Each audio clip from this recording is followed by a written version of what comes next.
एक समय की बात है, एक गांव में एक बूढ़ी महिला रहती थी। वह बहुत ही बुद्धिमान और चतुर थी। उसकी बुद्धिमत्ता के कारण पूरा गांव उसकी बहुत इज्जत करता था।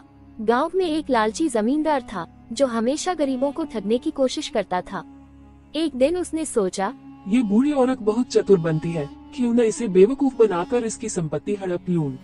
उसने बुढ़िया को अपने पास बुलवाया और कहा, तुम्हारी झोपड़ी बहुत पुरानी हो गई है, मैं तुम्हें एक बड़ी हवेली बनाकर दूंगा, बस तुम अपनी जमीन मुझे दे दो। बुढ़िया उसकी चाल समझ गई और मुस्कुराकर बोली, ठीक है, लेकिन पहले मैं तुम्हारी परीक्षा लूंगी। अगर तुम पास हो गए तो मैं अपनी जमीन तुम्हें दे दूंगी।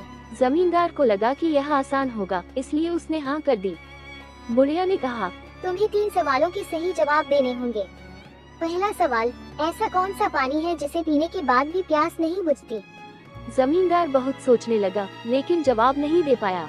बुढ़िया मुस्कुराई और बोली, समुद्र का पानी, जो जितना पिया जाए उतनी ही प्यास बढ़ती है। दूसरा सवाल, ऐसी कौन सी चीज है जो जितनी बांटो उतनी ही बढ़ती जाती है? जमींदार फिर सोचने लगा, लेकिन समझ नहीं पाया।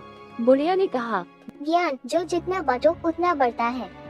तीसरा सवाल, ऐसी कौन सी चीज है जो दिखती नहीं लेकिन सबसे ताकतवर होती है? जमींदार हार मान गया। बुढ़िया ने जवाब दिया, बुद्धि और समझदारी। जमींदार को अपनी गलती समझ आए और उसने बुढ़िया से माफी मांगी। बुढ़िया की चतुराई ने उसे बेवकूफ बनने से बचा लिया। गांव के लोग उसकी बुद्धिमत्ता की तारीफ करने लगे और जमींदार को भी सीख मिल गई कि दूसरों को धोखा देने की बजाय खुद भी बुद्धिमान बनना चाहिए। शिक्षा, बुद्धि और समझदारी से हर समस्या को हल किया जा सकता है और लालच का अंत हमेशा बुरा ही होता है।